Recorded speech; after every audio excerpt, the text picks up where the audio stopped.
Hey, kia ora, Helen Brahms here, coming to you live from Escondido in California, just outside of San Diego. Hope you're all having a super fantastic, sparkling day. Well, today, what do we do today? Not a lot. We ran some errands. Dad's arm is doing great for those of you who have been asking about it. And another question I've been getting about the dog attack was the rabies question, and the dog was all up to date with all of its shots. So we're not sure what's happening. We suspect that the owners of the dog have been asked to leave the campground, have been given a time to get out of here, either that or get rid of the dog. We're not sure which, but they won't divulge to us what information is happening with that. But everybody's doing great. We've had a good day. But today I want to talk about setting the pace. So I'm going to start doing a series of lessons learned over the journey that we just did. So we left here on August the 1st, got back yesterday, August 25th, and covered 3,227 miles for my first inaugural trip driving an Class A RV, 32 feet. Were there some lessons learned? Oh, yes. When we got back from all the urgent care stuff last night, I sat down and started writing. And so far, I have, 18. And I'm still writing. So I spent like an hour and a half writing last night. Didn't finish writing until like around 12:30 this morning, and came up with 18 things that I have learned on the journey. And I just kept writing, and then my mind just went blank. It was like, okay, sleep time.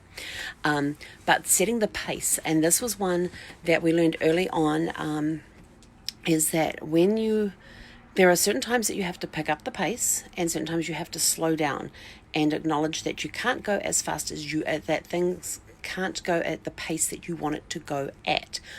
For example, we had this trip all planned out, and of course the drive times I was looking at were the drive times driving in a car, going at the map programs were calculating driving in a car at the speeds that are the speed limits in the areas that we were going to be driving through.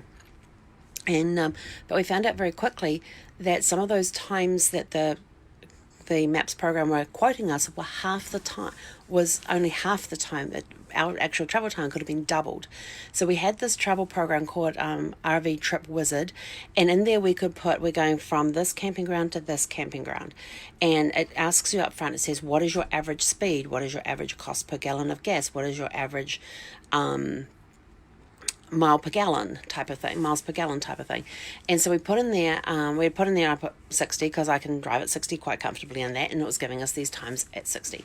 It wasn't giving us any time for breaks. It wasn't giving us any time to stop and see things along the way. So it felt like we were constantly racing, which of course is then playing the mind tricks on me, that especially when we're going through Utah, you go through one corner, you go over another mountain, and there's another lot of canyons and beautiful views. I mean, the views were gorgeous, but it's sort of like, it got to the point where it was like, another one? It's gorgeous, but another one? When are we going to get to the end? When? And then it was after that one that somebody in the one of the RV Facebook groups I was talking to says that he sets his pace at one of those programs at 40 miles per hour. When you set it at 40 miles per hour, it gives you time to stop and have meals, stop for gas, stop to see things along the way. Even though when you're actually on the road, you could be traveling like at 60 miles an hour or 65. He said, but when you put it at 40, you put it at that pace. And so we went back into the program, we put 40, and all of a sudden our times started matching up with our actual drive times. So it was like, wow. So setting the pace was one of setting the right pace. What circumstances are you in? What pace do you need to set it at in order to achieve your goal? But allow room and allow time for things that need to happen along the way. Like, where do you need to stop and refuel? Where do you need to stop and reassess, reevaluate?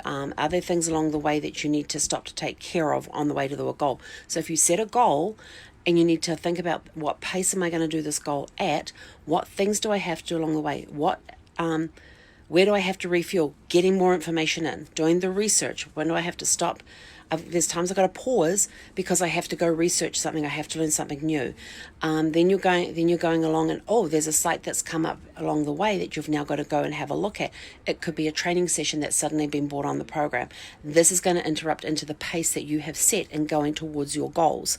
So when you're heading for your goal, it's great to have a good time there, but at the same time, you've got to allow time for those pauses along the way And remember, when you're pausing along the way to learn something, to do an extra training class, it's kind of, oh, this conference has come up over here.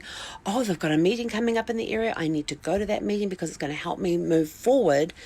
You're still moving forward when you're doing all that training. So make sure when you set your goals that you're setting it at a pace that allows you, it's not so much the distraction, because the refueling, the getting of the information, taking those breaks that your brain needs. You need to take breaks for your brain. Your brain seriously needs to take breaks. The other thing that we found when we started setting the pace was it gave us time to have those breaks to get up, get out of the RV, walk around in the fresh air, do some stretches along the way, hydrate, because we were in dry heat. Dry heat will kill you. Moist heat will just annoy the crap out of you. Basically. I was in Virginia for 13 years in that humidity. I never got used to the humidity. Never. I hate humidity. But the dry heat I like, but I just got to remember I got to hydrate more. So when you're setting the pace, allow spaces for you to rehydrate, to take those mental breaks that you need to take those breaks that you need to go and learn something. And you'll find that when you set that pace, that the goals suddenly become more achievable when you get more realistic with the pace that you need to set for your goals. That is my tip for today. That is my first out of so far 18. It's definitely going to get more lessons that were learned on the road. Was about setting the pace. So what are you doing with your goals to help you set the pace?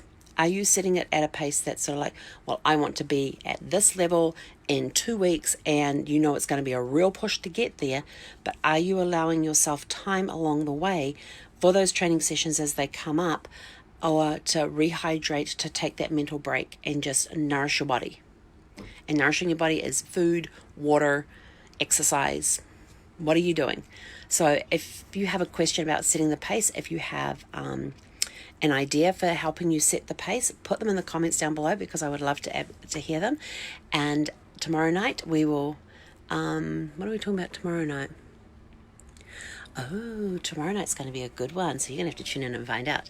So what are your hints and ideas about setting the pace for your goals, setting the pace for things in life? Share your ideas down below. Would love to hear from you. Otherwise, we will see you tomorrow night. Have a super fantastic, sparkling evening. We are now going to go and watch a movie, which is why we're on a little early tonight. And we're going to go and watch the movie I Can Only Imagine, which is the story behind the song. It is an awesome movie. My parents have not seen it. They just heard the song for the first time, and now they're going to go see the movie behind the song, with the story behind the song. So have a super fantastic, sparkling evening. I know I am. We will catch you tomorrow. Hei konera.